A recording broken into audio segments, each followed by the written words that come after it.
Hey, it's TDA and welcome to episode 16 of this Super Proliferation run. And as you can see, we are not in Kansas anymore. No, actually, we are on the second second planet of our second system. Twinning 2, it is called. And it's a beautiful planet in terms of color, so it has that going for it. But most importantly, what it has going for it is that it has pretty much everything we need to proliferate the entire universe. It has some spiniform stalagmite crystal. That's a whole mouthful, but it basically means 3 nanotubes. We also have quite a bit of coal on this planet. We had kimberlite on the first planet in the previous episode, so we have all the diamonds that we need for the Mark II proliferators, and that means we have pretty much all the materials that we're going to need for some pretty decent proliferation setup. Now, we also have 82 crude oil on this planet, along with some other resources that we're going to tap into, but mostly the oil, which is of course a rare resource, is something we are going to focus on this particular episode. Now, in order to do that, the downside of this planet is that it has a lot of water on it, so it makes building a little harder. I did a little bit of prep work, so we have an polar hub set up, so we have access to all the buildings.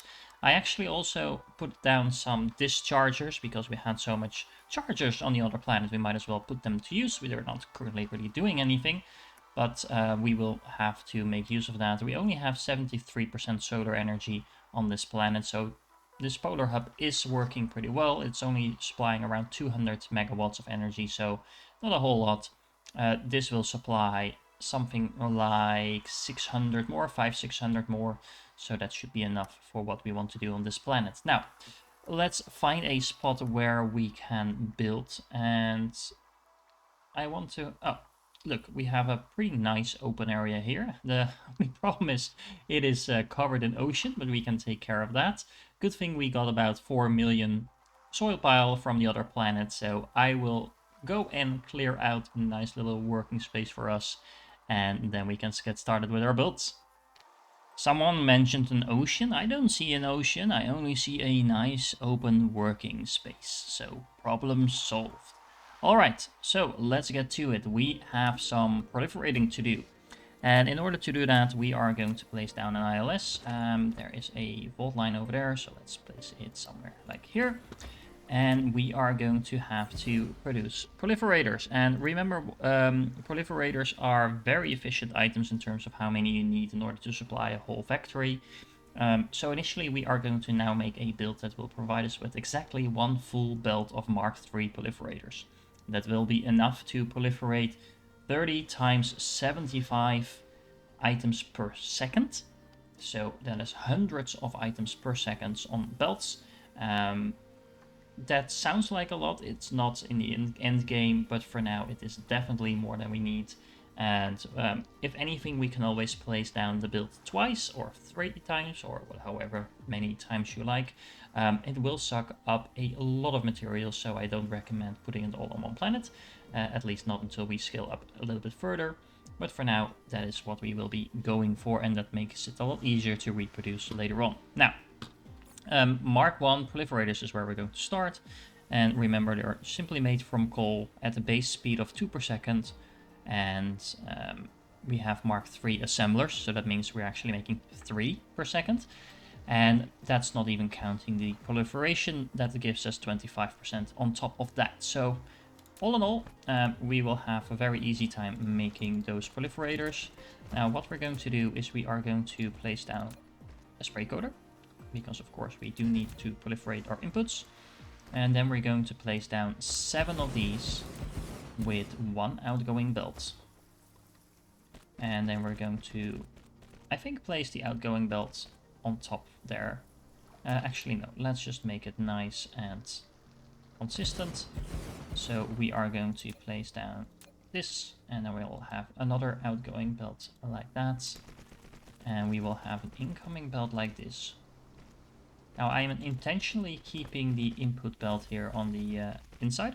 The output belt on the inside of these assemblers. You'll see why in a few minutes.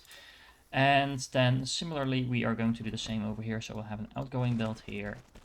And this is a little bit annoying. I can see what I'm doing. There we go. And this will be an incoming belt. So coal over here. And some more coal over here. And then this will be the outgoing belt for the proliferators. Same here. And this is once again going to be the outgoing belt. And then we'll have the coal over here. Now I'm gonna hook all of this up and then we'll go and make the second part with the Mark II proliferators. So moving on to proliferators Mark II. What do we need for that? We need some diamonds as well as proliferators Mark II. Mark I. So in order to do that, what we're going to do is place down 9 of these. Something like this will work, I think. 9 over here, and then nicely aligned with the other row, 9 over here, and 9 over here. So these are all going to be producing the Mark IIs. Actually, I marked up the wrong ones on the other area, so let's revisit those and fix that problem. I got a little bit ahead of myself there, I think, and I think I actually forgot to include the third row when I was initially setting this up as well, in case you were wondering. So excited about getting these proliferators done that I skipped over 1/3 of the build. Bad TDA, bad TDA. Okay, so in order to get these belts to do what we want them to, we are going to be need to be a little bit creative. We are going to have 3 incoming belts over here. And we will need to supply diamonds to these 3 rows as well. We are going to do that in the following way. We are going to be putting down a splitter over there. And then we're going to bring in the diamonds. Hello, autosave.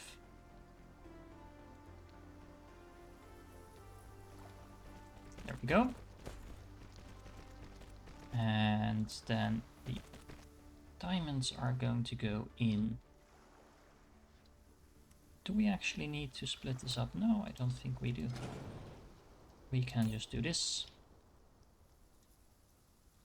Go down and then go all the way through here. We can have these two both getting the resources from this belt. Then we can have an outgoing belt over here on the top. And then we can have an outgoing belt here as well. So these 2 rows will be outputting on this belt and this top row will be outputting on the top belt. And then we do need to have some diamonds for the bottom half of this build as well. So let's make a belt for that. And there we go. Diamonds. Now we do need to make sure we proliferate all of this. So we have a decent amount of room to do so over here. So that's going to be very easy and convenient. You can also, of course, do that at the start of the build, whichever you prefer. And then we have our Mark II proliferators done. I am going to mark up the belts just to make sure we don't miss anything. So this is the Mark II. 2, 2, 2, 2, 2, 2, 2, 2. There we go. This is the diamonds. I keep losing everything. Okay, there we go. This is going to be the Mark I. This is going to be an outgoing belt once again. Really, I keep losing these things. You would think by now I should know where to find all of this, but nope. No, that's just not how that works. And there we go. It doesn't help that in some of the overviews the items are in different locations. Okay, looks pretty good. I'm gonna hook all of that up and then we're going to move on to Mark III. So in order to prepare for the Mark III proliferators, I did a few things. First of all, I combined the 2 outgoing belts of Mark II proliferators with a stacker into one. It barely needs a stacker, it's just a little bit more than 1 belt, but a little bit more is still more than 1 full belt, so the stackers are needed to get this to do what we want it to. Now, other than that, well, actually, we can make this a bit more compact, so let's do that while I'm talking. I also got in some nanotubes all the way from the other side, so this belt is nanotubes. Let's mark that up so we can see what we're doing. And like I said, we can make this a little bit more compact, I think, just by placing it like this. Looks kind of neat if we do it like that as well, so might as well make it look pretty. And then, unfortunately, this looks everything but pretty, but hopefully once upon a time the devs will fix the T-belts, and what we can also do now is make this a little bit more compact and have this go through here. Now, I put these spray coaters all the way out here intentionally because we want to leave some extra space. And why do we need that extra space? Well, what we want to do is actually have an outgoing ILS somewhere over here.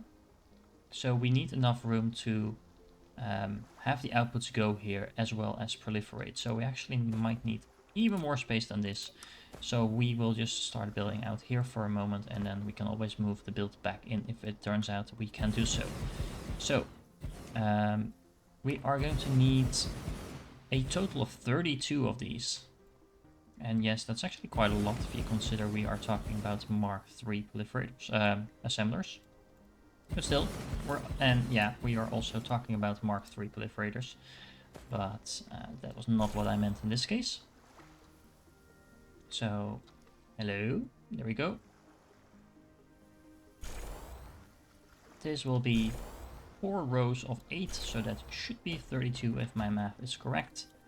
And I think it is. I am leaving a little bit of room here to avoid clipping with the assemblers in case you want to place the blueprint somewhere else than I am building it right now. Always take a little bit of precaution here and there when I know there can be issues with belts and things like that. And that means that we now have all the inputs, because remember, this is going to be the Mark II. This is going to be the nanotubes. And that means these are still nanotubes, and these are going to be the Mark II. Now, that does mean we actually need the Mark III outputs to go somewhere, so we can have these go out like this, and then we can proliferate them on the belt like this. And then we have also these outputs. They will wrap all the way around and then go through. And then we can proliferate these. Hello, click, click, click. Over here. And I think those are nice and aligned. So now we can place an ILS to completely obstruct our view. There we go. And I'm actually going to place that one down a little bit more to the inside once again to avoid any clipping issues with the belts. And that means this is pretty much in the perfect location, so nicely done TDA, if I say so myself. And then we have the outgoing belts, and that means we now have a build that will produce a full belt of proliferators. And of course we are going to want to export those off planet. Nothing to do with red science. So we are going to set this up to demand some warpers. Now, as you can see, I actually have a little bit of issue with my spray coaters over here, so I have to delete these and put them down again so we can actually put a belt through. And I think we should be able to do that easily if we do that over here. I think this is actually the second time we're proliferating the nanotubes, but once again, they won't actually be sprayed if they already have a spray on them, so nothing to worry about, and there's nothing wrong with having an additional coat of additional spray coater in there just in case you need it. What I'm actually going to do here, so I'm gonna take this belt out just a tiny little bit. This was the diamond belt, and that means I can now have the proliferator belt over here. There we go. Actually, no. No. Let's do this slightly different. We don't actually need this one at all, do we? No, we don't. Because what we can do is the following. We can make sure we are proliferating the proliferators. Remember, this is going to be one full belt. Okay, so hold on. I'm actually going to move everything up to the left a little bit. and then I'll show you what I mean. Okay, so this just occurred to me while I was finishing the build, but hey, might as well make it look pretty. So we actually will feedback, similar to what we did on our previous build for the Mark III proliferators, feedback the proliferators through the spray coaters, so that they will actually start proliferating the next ones that come after that. And then this will go through here. And do the same thing with everything else that comes after that. And then this can go through here. And then we can bring this down and go in. And then with this actually can just supply the proliferators rather than request it. And we can do this entire build with just one single ILS. One problem, this build probably won't work that well because we don't really have an overflow of diamonds and, well, we do have an overflow of diamonds actually, but we don't have an overflow of nanochips specifically. So we are going to have to fix that. But let me finish this build first and then let's continue on with making sure we make the most of our, what was it called again? Spiniform stalagmite crystal, because that will turn into nanochips. Okay, let's get to it. Okay, so we tapped into our spiniform stalagmite crystal vein. That's a whole mouthful once again. And this is one of those rare exceptions where you might want to set your gathering speed up to 300%. Why? Because we only have a single vein of this on this planet.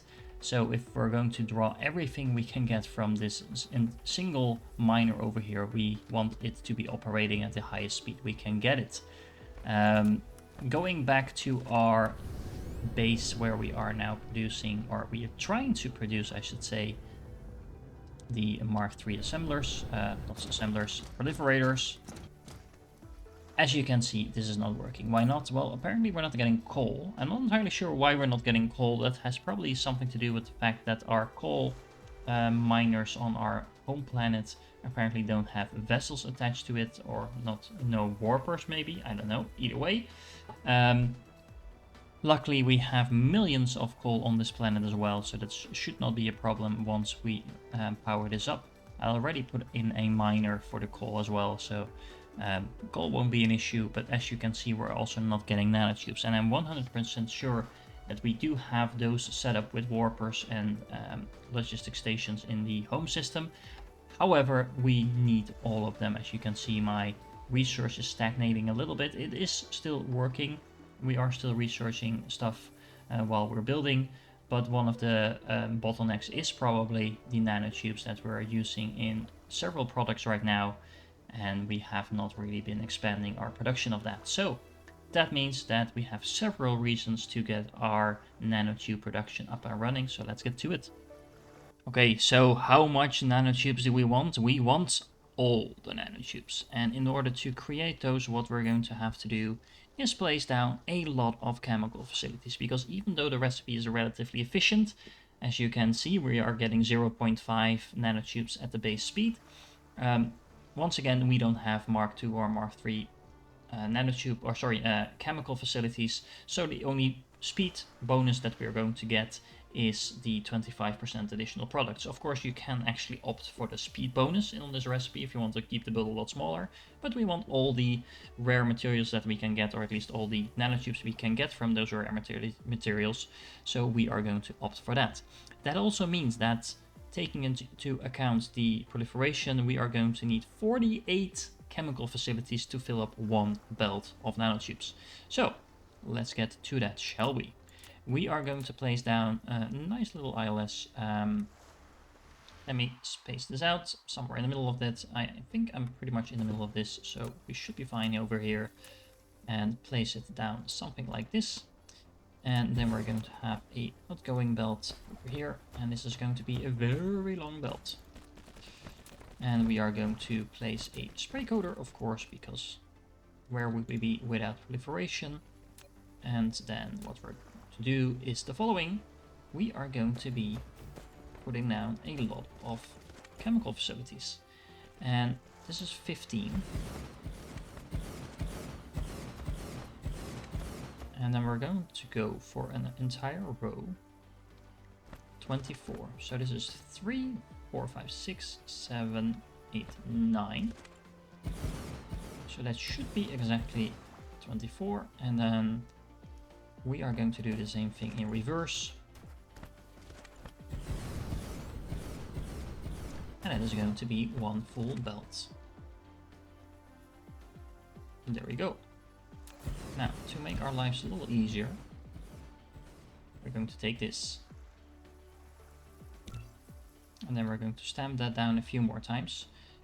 So this is going to be 1 full belt. With an outgoing belt over there. So then we should have enough room to do this. And then 2 more on this side. And it is really worth it making use of the copy paste function as much as possible. Honestly, I should probably have done that with the belts, the sorters as well, before I did that, but hey, we can fix that. Arguably I should also be doing this with the belt, because as you can see, the building range is really annoying when you're making larger builds, so we might as well just take this entire thing and do it something like this. Oh, we actually didn't have a full belt over here. It's not a problem, because we can always fix that one later. Now, let's make sure we actually align this. I think this is aligned like this. Is it?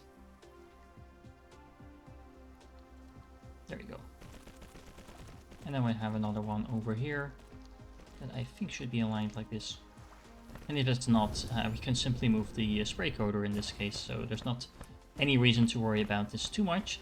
Now, I'm gonna quickly set the recipes, get the sorters and stuff like that going, and then we'll be back right over here.